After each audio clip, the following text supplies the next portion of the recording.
कल गोरखनाथ मंदिर में पुलिस पर हमला किया गया था और एक आरोपी भी पकड़ा गया जिसका नाम अहमद बताया जा रहा है। वहीं आरोपी जो था वो धार्मिक नारे भी लगा रहा था और पुलिस वालों पे बकिया से हमला भी कर दिया। हमारे साथ आइए, उनके पिताजी हैं, उनसे हम बात करते हैं। सर, क्या मामला था और कल आपके लड़के ने गोरक्षनाथ मंदिर में पहुंचे थे, वो क्यों पहुँचे थे? देखिए, मैं सब बता चुका हूँ। ऐसे बहुत लंबी स्टोरी, मेरा रोज़ा, मैं थक चुका हूँ। प्लीज़ हम मुझको छोड़ दीजिए। ये ABP और आज तक और इंडिया नेशन कौन सा है, 18 सब कुछ, अब मेरे पास कंडीशन नहीं है। वो लड़का शुरू से मानसिक रूप से बीमार है, बीमार रहा है, अभी भी है।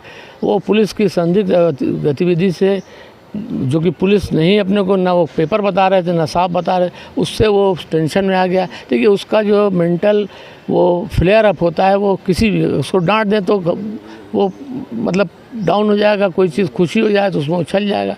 इसमें क्या है, उसको भय लग गया और उस डर के चक्कर में जो था कि भाई हमको दाब देंगे, महीनों हमको बेल नहीं होगी, हमारे बाप बुढ़े कहाँ भागेंगे। तो मेरे ख्याल से यही सब चीज़ें उसके दिमाग में रही होंगी।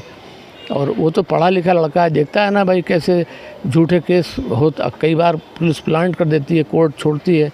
वो अक्षरधाम का था कि वो जैसे बता रहे हैं कि उसकी मानसिक व्यवस्था ठीक नहीं थी पूरा। वो मैं आपको एग्जांपल दे रहा हूँ, जब मैं तो पढ़ना ही छोड़ दिया कि वो पता चला डेड बॉडी की से उसको एक नक्शा निकाला गया जो बिल्कुल कोरा कागज़, इसमें खून का निशान है। इसी ग्राउंड पर सुप्रीम कोर्ट या हाई कोर्ट छोड़ा। तो ये सब चीज़ें आज पढ़ा लिखा आदमी, चाहे हिंदू हो चाहे मुसलमान हो, तो समझता है कि भाई अगर इंसाफ नहीं कोई करना चाहता तो हमको कुछ भी हो सकता है। तो अब वो उसको हम लोग, अच्छा, कुछ क्लियर भी नहीं था कि हम किसको बताएं कि भाई ऐसा है। हम मतलब यहाँ पे जो हम वो उसने तो बिल्कुल एडमेंट था कि मुझे जाना है, मैं न कहाँ जा रहा हूँ मुझे खुद मालूम नहीं। तो इस तरह से चला गया। अब वो लगातार भूखा प्यासा था, रात भर सोया कि नहीं सोया, दिन भर भूखा। उसको मरना था। आपको जैसे बताया कि वो सुसाइड की टेंडेंसी शुरू थी। उसको एक साइकिल दिखलाया था, रिलायंस छोड़ के आया। बोला कि मैं जब साइकिल चलाता हूँ तो मन करता है किसी गाड़ी से मैं लड़ा दूँ और मेरी डेथ हो जाए। तो हम लोग यही उसको बोलते, अक्सर बोलता था सुसाइड। डॉक्टरों को भी बताया था वहाँ, जब इसका वो पर्चा लिखा जा रहा था साइन मेडिकल कॉलेज में बैकग्राउंड, तो वहाँ भी इसमें लिखा था कि भाई इनको सुसाइड की मेंटलिटी है, सुसाइड की टेंडेंसी। तो इनको सुसाइड चाहिए था, खुद सुसाइड नहीं करना था। इसीलिए उन्होंने पुलिस पे हाई सिक्योरिटी जोन पे ऐसा उन्होंने बोला। उसका एक्सप्लेनेशन मैं भी समझ रहा हूँ। और रही बात की धार्मिक, तो धार्मिक भाई आपके जितने बजरंग दल वाले वो क्या है, मार पर अटैक करते तो क्या बोलते हैं आप बताइए, क्या बोलते हैं वो लोग, क्या बोलते हैं? जय श्री राम, कोई जय बजरंग बली। तो वो इसी तरह है, वो अपने को चार्ज कर रहा है। कमज़ोर लड़का ऑलरेडी भूखा प्यासा हो तो उसकी स्थिति आप लोग मेडिकल में बताओगे कितना अन्न है कितना जल है। तो ये इस तरह से वो उसको मरने के, उसको ख्वाहिश थी कि भाई मैं सुसाइड जान दे दूँ। जान उसको पता था खुद दूँगा तो मेरा पाप है। तो इसलिए उसने हाई सिक्योरिटी जोन में, उसको उम्मीद थी शायद कि कोई गोली मार देगा उसने, इसीलिए उस तरह की उन्होंने घटना को अंजाम दिया। बस उसको भाई वो डर गया, डर से भागा रहा। भागते वो सोचा होगा मैं कब तक भागता रहूँगा भाई, आजकल इतना एडवांस सर्वेलेंस। इस तरह की दिक्कतें कब से है उनको थी? ये तो बचपन से उसका दिल घबराता था, चौथे पाँचवें में था और फिर ठीक रहा।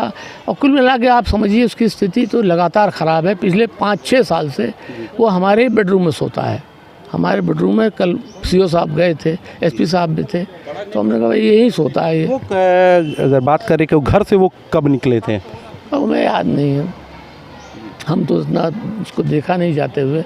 और मोटे तौर पे मेरे ख्याल से आपने भी बताया था, कई मीडिया वालों को बताया कि कुछ 2 दिन पहले कुछ लोग भी आए हुए थे। वो तो बता दिया ना आपको, वही पुलिस वाले थे संदिग्ध अवस्था में, जो वकील बता रहे थे कहीं, और वो संबंध क्या है वो बता भी नहीं रहे थे। 36 लाख का केस है, सिविल है। पूछने पे बोले कि होता है इसमें कोई एक्सीडेंट कर दिया हो। तो तुम्हारे भाई ने कहा भाई दिखाई, बोला नहीं उनको दिखाएंगे। तो उनका बैठिए आप, हम बुलाते हैं। ये बोले कि हम बाहर बैठ जाते हैं। तो जब कंप्यूटर को भेजा कि भाई इनको जाके मिला लाओ, तो ये आगे बढ़ गया कंप्यूटर से, अपने मोटरसाइकिल चढ़ के फूट लिए।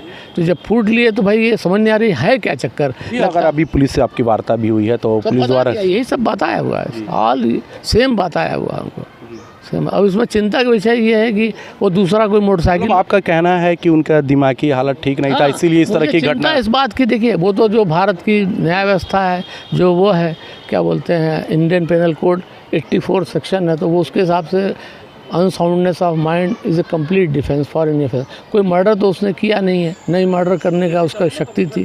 तो मर्डर करना होता तो अकेले में किसी का मर्डर कर देता, अगर ऐसी कोई स्थिति थी। उसको चाहिए था रिटेलिएशन, तो रिटेलिएशन भी उसको मिला नहीं वहाँ। ये है। अब हम लोग को आशंकित इस बात से है कि किसी और को बता रहे हैं कि कोई और भी साथ था मोटरसाइकिल, जो दीवार फांद के चला गया। दीवार वहाँ कहाँ है? गेट पे मंदिर के है, और हाई सिक्योरिटी जोन, अगर कोई भाग रहा तो कैसे भागने दिया है? तो इसलिए हम लोग को थोड़ा मीडिया के ऊपर थोड़ा रोल का शक है कि भाई मीडिया सही रिपोर्ट नहीं कर रही।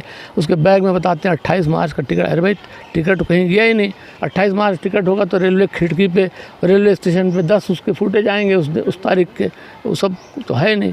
तो तो बिल्कुल आप देख सकते हैं कि ये जो गोरखनाथ में कल जो हमला हुआ है, जो आरोपी पकड़ा गया है, जो धार्मिक नारे भी लगा रहा था, अभी हम लोगों ने उनके पिताजी से बात किया। उनका साफ कहना कि जो उसकी मानसिक संतुलन थी वो ठीक नहीं थी, वो शुरू से ही मरना चाहता था। लेकिन इनके पिताजी का कहना था, हम लोग बार बार कहते थे कि सुसाइड नहीं किया जाता है, हम लोग के धर्म में इस तरह का कार्य नहीं होता है। तो इनका पिताजी का कहना साफ है कि इसीलिए वो कल ऐसे जगह पे गया कि जहाँ पे कुछ ऐसा चीज़ करेगा और पुलिस द्वारा उस पर हमला किया जाएगा या गोली मार दी जाएगी, इसी को लेकर वो वहाँ पर पहुँचा था और पुलिस पर हमला किया।